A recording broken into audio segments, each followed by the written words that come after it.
I guess you would say I'm a lifetime educator. I've had 37 years in education, teaching first grade all the way through college, actually.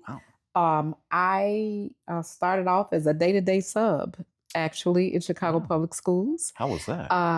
And that for me was great. Okay. I started off thinking, wow, I don't believe that people are going to pay me to have so much fun. Okay. Because I really enjoy, I have a passion for making things easier for people to understand. It gives me pure joy.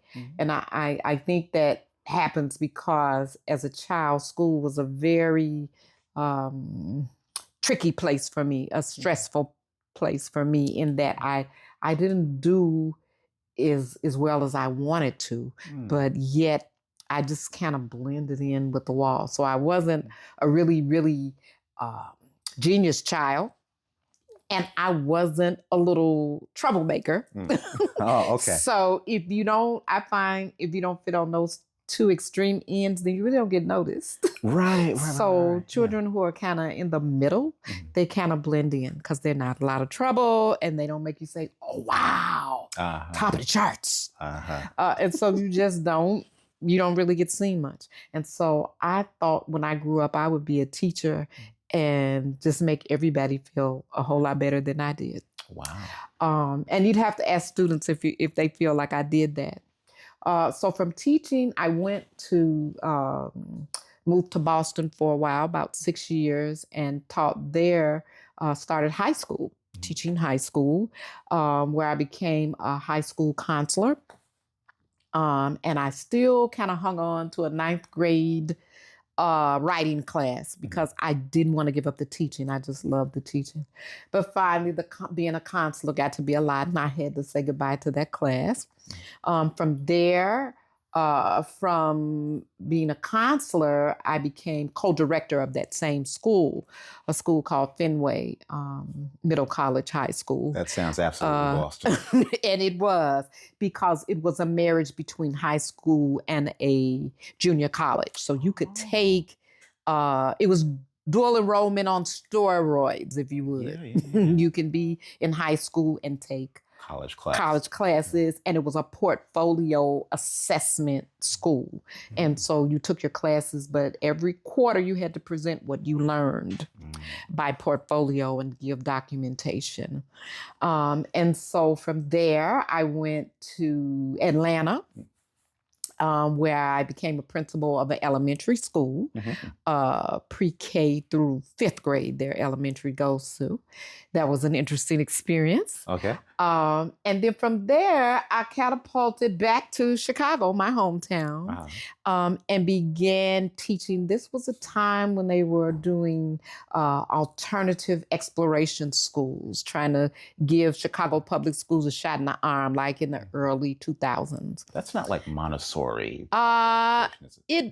Some people may have had a model that was like Montessori, but there were a lot of different types of models. There was the KIPP school, which is a Stern kind of model, KIPP charter. And I did a big picture high school, which is a high school that works by way of portfolio assessment and internships for high school students. Which I thought was just like so many students needed that type of thing right on the south side of Chicago on 27th and State. And so it's much needed there. So I did that. And from there, I went to be a principal at a charter school over on the west side. And their charter was out of Michigan. And they were also, Detroit, Michigan, they were also a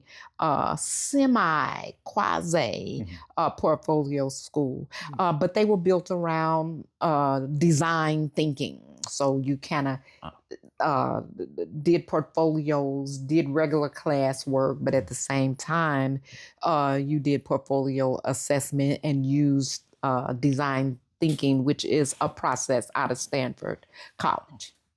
So that's what I did. I did the last years of retirement as a principal consultant, where I would kind of work with new principals and work with teachers in terms of curriculum. And here I am today. What were your initial thoughts when you were going into the book? Well, my initial thoughts, especially when I looked at the cover, was that I felt excited, like I would want to read it.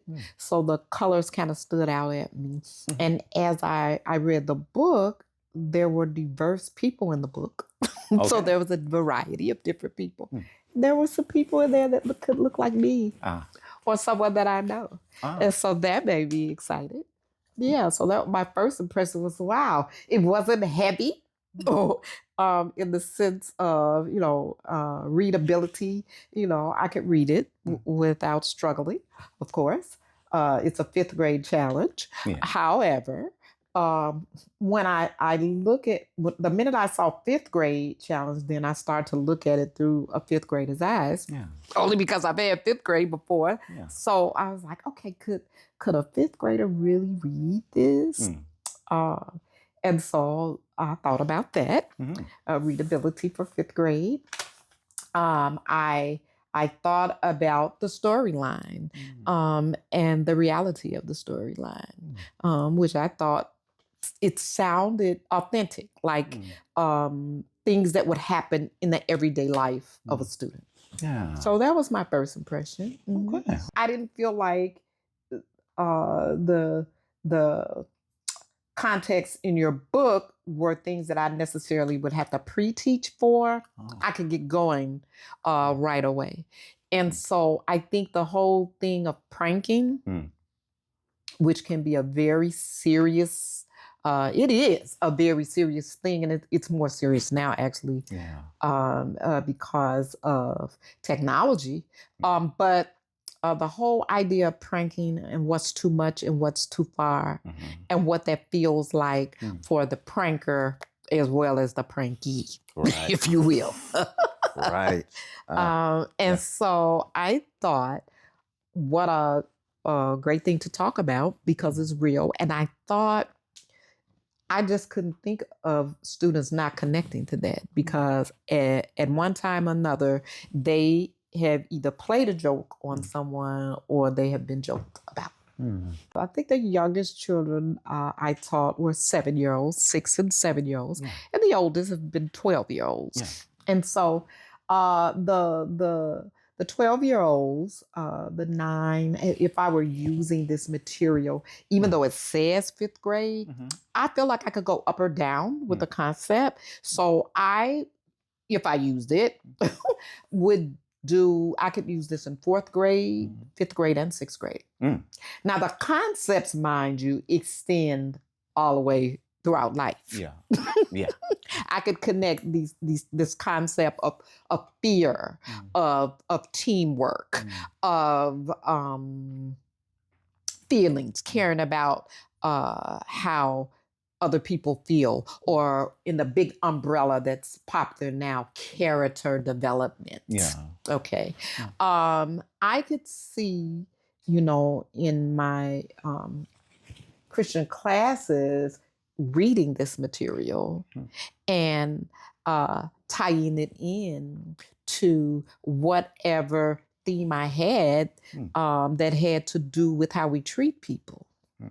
And believe it or not, the things that we learn as a Christian really need to be applied in schools. Yeah. The Christian character has to be applied wherever there are people and animals. Yeah. There's a certain way we should treat animals, certain way we should treat people. Right. Okay. And so it doesn't matter if the people are in my church or in my school or my playground. Yeah. I should be treating people the way Jesus has demonstrated that I should treat people. Okay. Do you think that this book did an effective job at conveying that message? I think so. Okay. I think it did it in a young person's thought pattern. Okay. So it pulls out how we should treat people under the umbrella of pranking. It pulls out how we work in teams and what we feel about competitions under the umbrella of the challenge. Yeah. Okay. Yeah. But it's still there. Yeah. Now, the book would require, it does push dialogue. There's no way I would read this book and not go through, say, a chapter, parts to a chapter, and then we have discussions or build in an activity that I would do. Excuse me. But I think the text lends itself to doing all of that. You know, the text I see is with real children, a big idea, but you can get a lot of little ideas under that. If I'm talking about what it means to be in a challenge, now we're talking about what it means to be a team, what it means to be fair, what it means to be honest. Those are all ministry expectations. Those are all things that Jesus expects from us, modeled for us. And so we get a chance to talk about those in the 5th grade challenge, and we get a chance to see what that looks like and what that sounds like. We get a chance to hear other people's ideas because you would have a discussion. There are discussion questions in the book. And so if you go through some of those discussion questions, now you get a chance to dialogue with several children in a group. And you get a chance to unpack thoughts that may not necessarily be godlike or Christian-like. But it's real. It's real, and it automatically comes up. So it doesn't sound overly preachy, but at the same time, you're covering the concepts.